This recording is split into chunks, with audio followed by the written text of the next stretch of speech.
Hola amigos, soy Henry Oporto, director de la Fundación Milenio.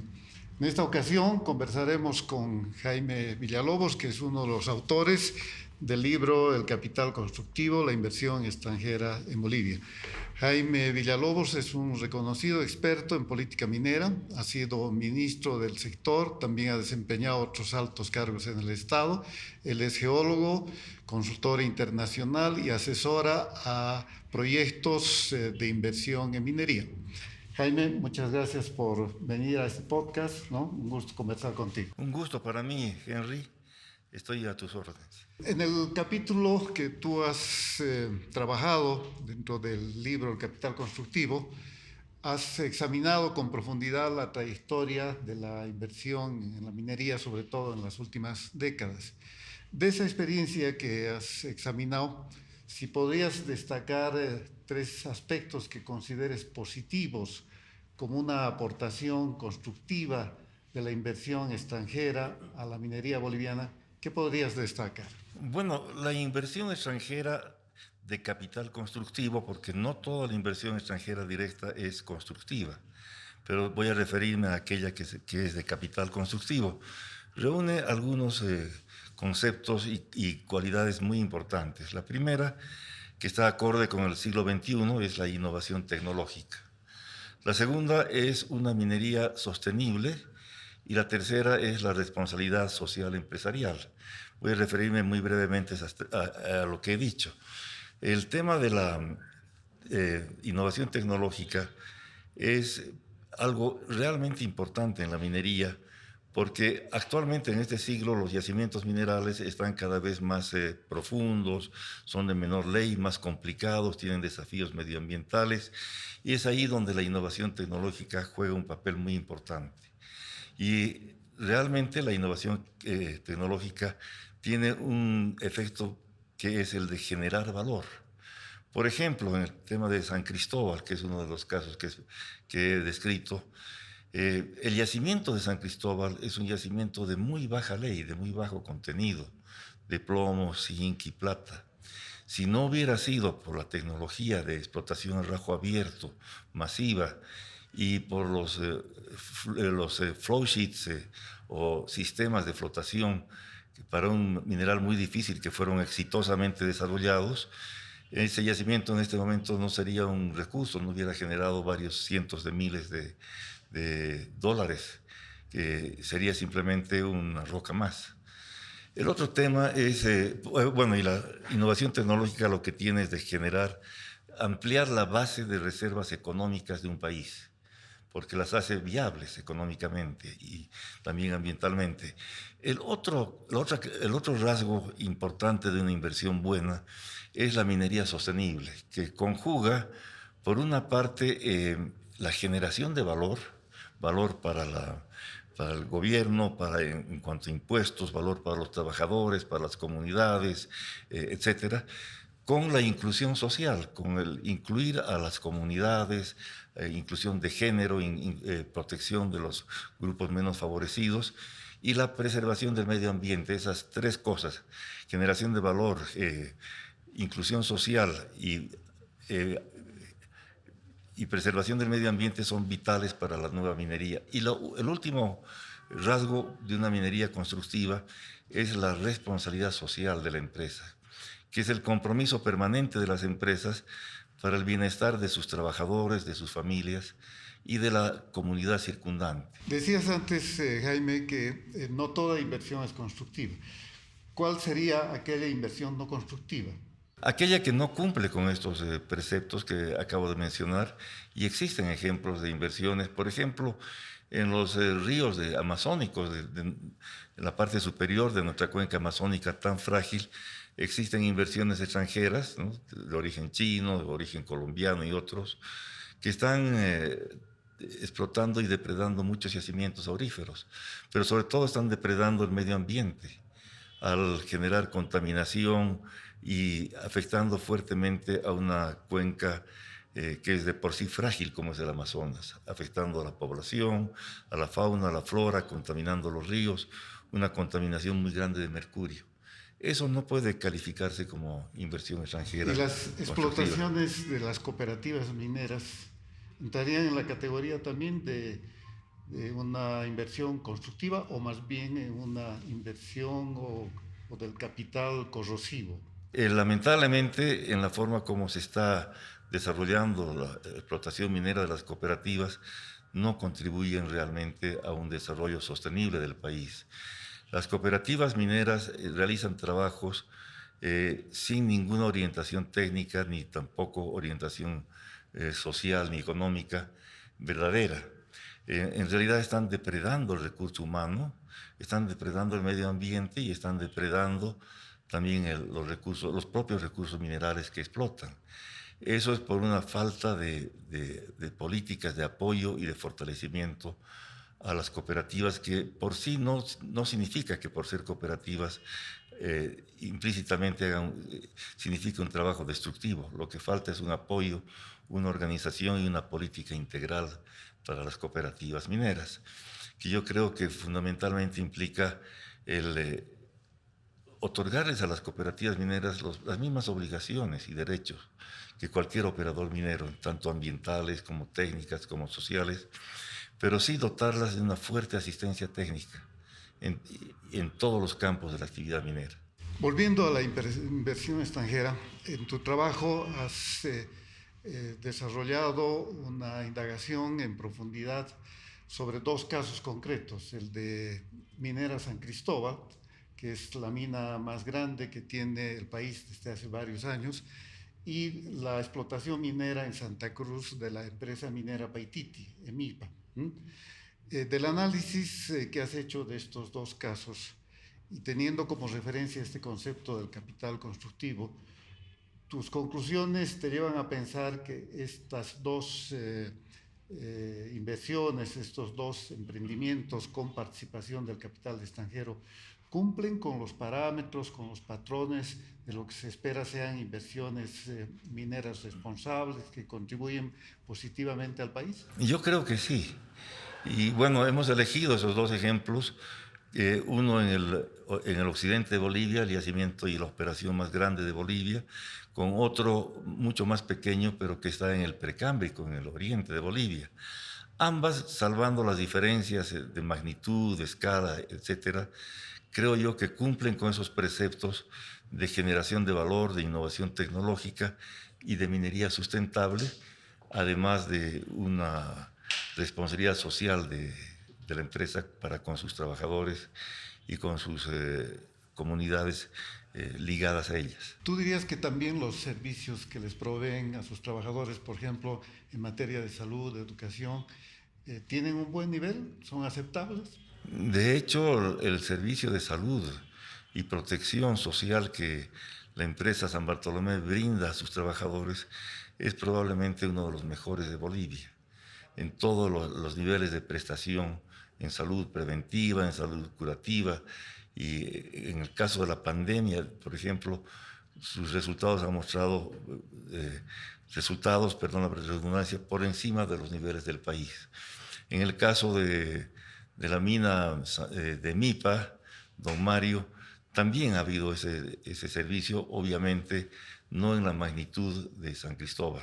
Ahora, a pesar de estos resultados positivos que tú destacas o identificas en la investigación que has realizado, lo paradójico es que la inversión en minería, la inversión extranjera en minería en Bolivia, es de niveles muy bajos, sobre todo si se compara con la inversión que ha llegado a países vecinos como Chile, incluso Argentina y desde luego el Perú, que son también países con los cuales compartimos además recursos geológicos muy importantes. ¿A qué atribuyes el hecho de que la inversión extranjera en Bolivia esté en niveles tan bajos? Bueno, la inversión extranjera que llega a Sudamérica ha sido acaparada por Chile, Perú y Brasil, en una proporción muy grande, más del 80%. Bolivia ha participado de esa inversión en algo así como 1.4%. Prácticamente nada. Nada. Y para eso hay razones.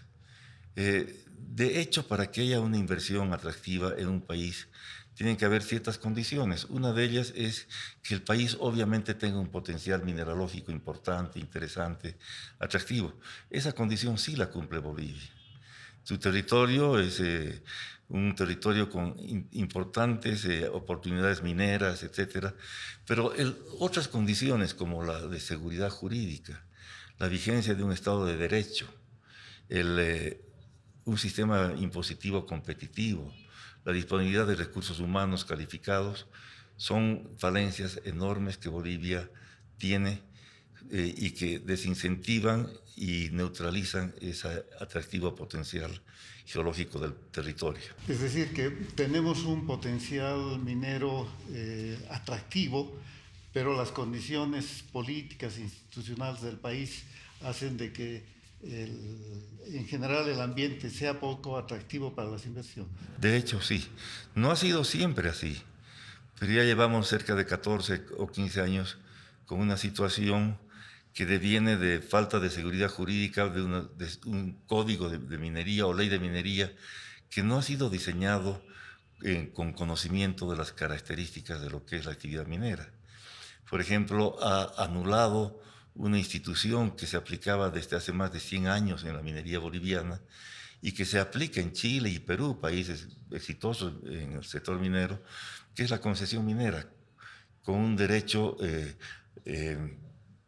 tangible, un derecho real como bien inmueble, susceptible de ser hipotecado, de ser transmitido, de ser otorgado en prenda, etcétera, por un contrato bastante precario.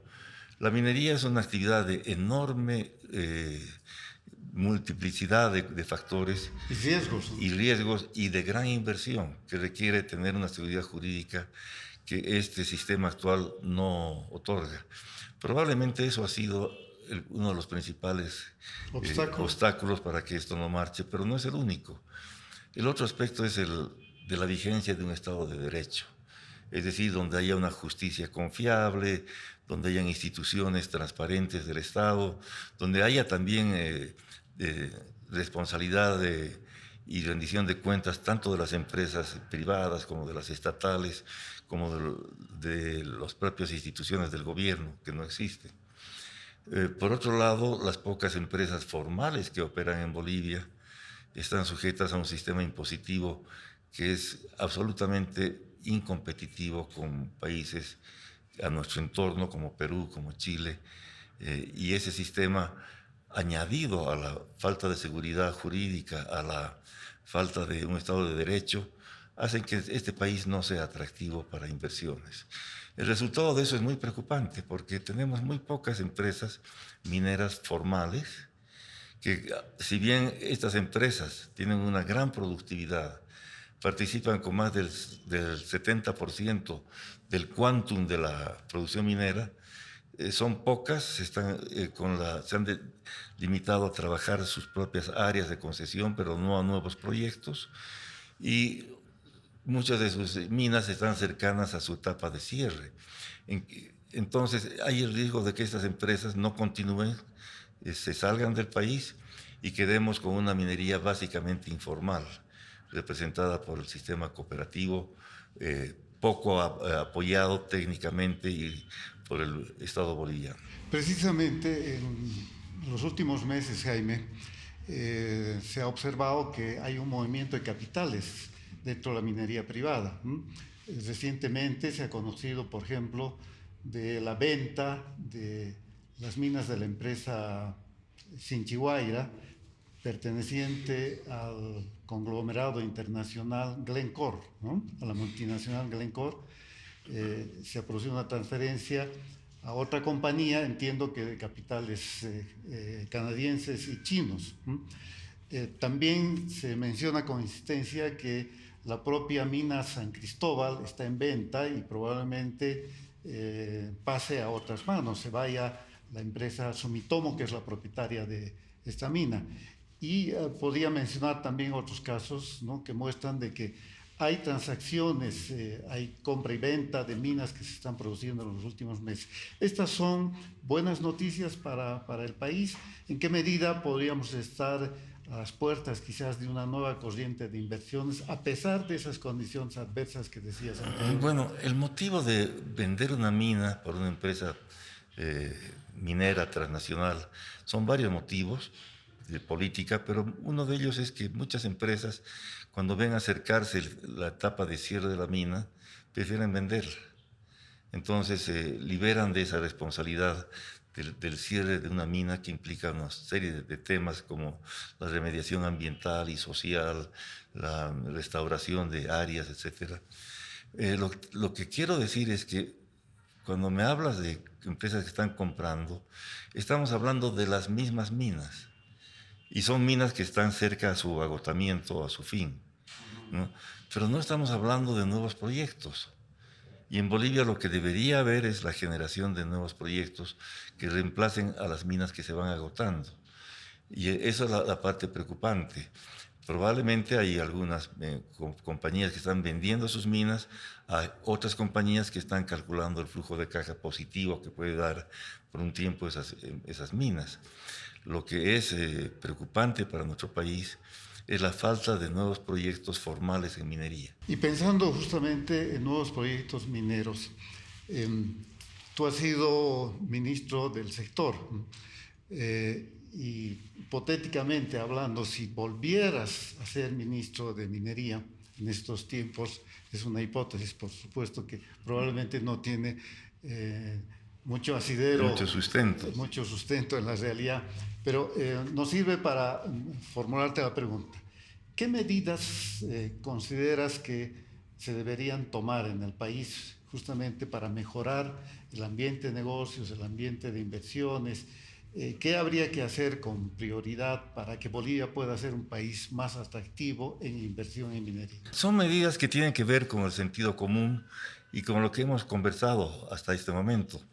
Yo creo que una de las medidas más importantes son, uno, el restablecimiento de la seguridad jurídica en este país, con leyes apropiadas que garanticen seguridad al inversionista. Segunda cosa, creo yo que es muy importante, es promover un Estado de Derecho. Buscar instituciones sólidas, confiables en el sector judicial, en el sector regulatorio, etc., ¿no? También se debe estudiar una forma de establecer un sistema impositivo que sea competitivo, no permisivo ni excesivamente suave, pero sí un sistema de impuestos que sea equitativo y competitivo. Creo que es muy importante también el establecer una política integral en favor del sector cooperativo minero de Bolivia. Como hemos dicho, que establezca obligaciones y derechos de las cooperativas, pero apoyadas con una fuerte asistencia técnica y económica y procurar su acceso a fuentes formales de financiamiento. ¿Qué harías con Comibol? Comibol, antes que eso, que quisiera decir que si estas medidas se implementan en este momento, puede ser muy interesante porque los precios de los metales están subiendo. Hay muy buenas perspectivas de mercado de los metales bolivianos, entonces se pueden traer muchas inversiones y Comibol podría ser una de las más beneficiadas con esta situación, porque podría llegar a integrarse en la captación de inversión directa extranjera de capital constructivo para sus propias operaciones, mediante convenios que sean adecuados y equitativos.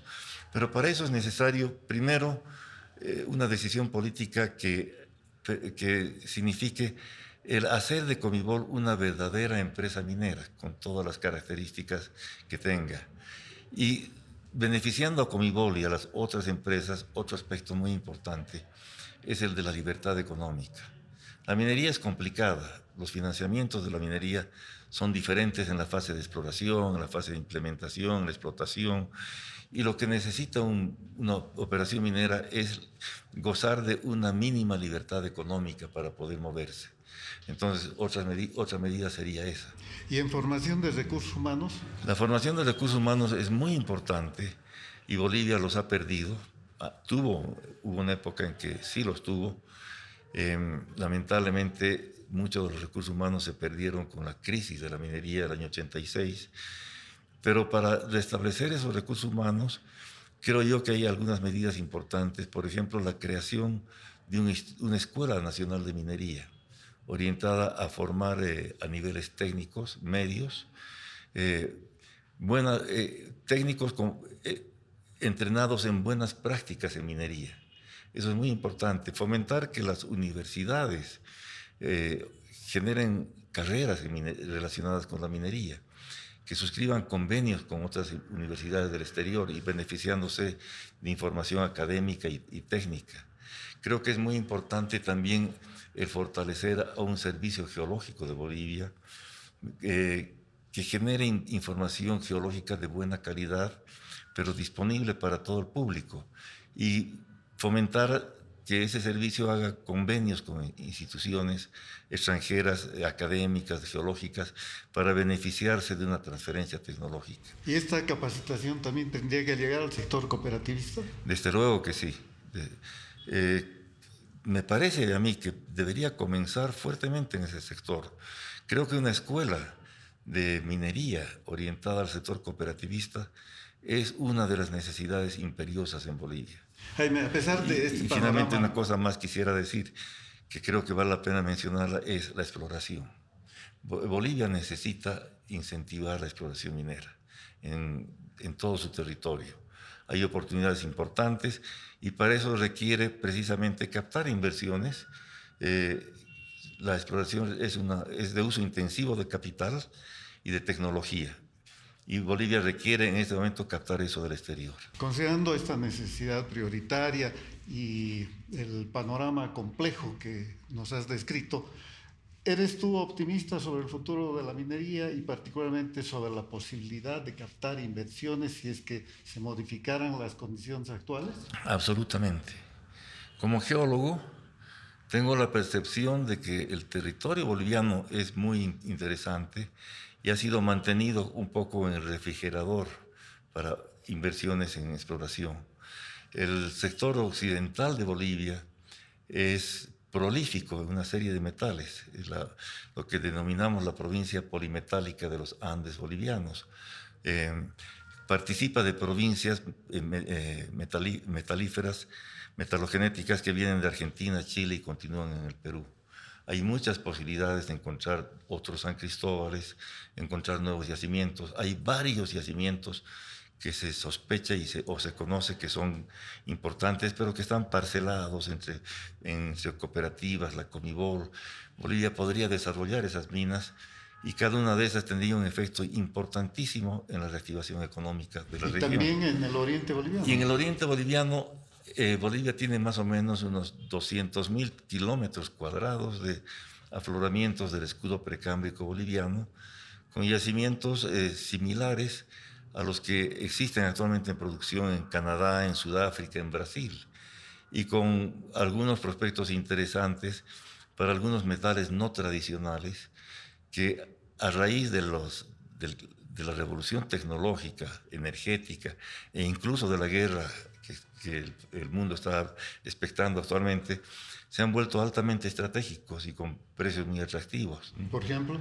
Por ejemplo, el niobio, el tantalio, las tierras raras, el níquel y otros más, hay muchos más, inclusive el estaño. Entonces, hay un panorama externo muy atractivo. Lo que falta es una decisión de los bolivianos de implementar políticas que no sean entreguistas, pero que sean una política de sentido común, de negociar de igual a igual con las inversiones extranjeras y conseguir una reactivación económica que puede ser la gran respuesta a la necesidad que tiene Bolivia de generar ingresos. O sea, tenemos el potencial mineralógico, lo que falta es capacidad para atraer inversión, la inversión que genera capital constructivo y que beneficia al país. Esta podría ser una conclusión de esta conversación. Definitivamente. Muchas gracias, Jaime, por tu participación. Un gusto tenerte. El gusto es mío. Podcast.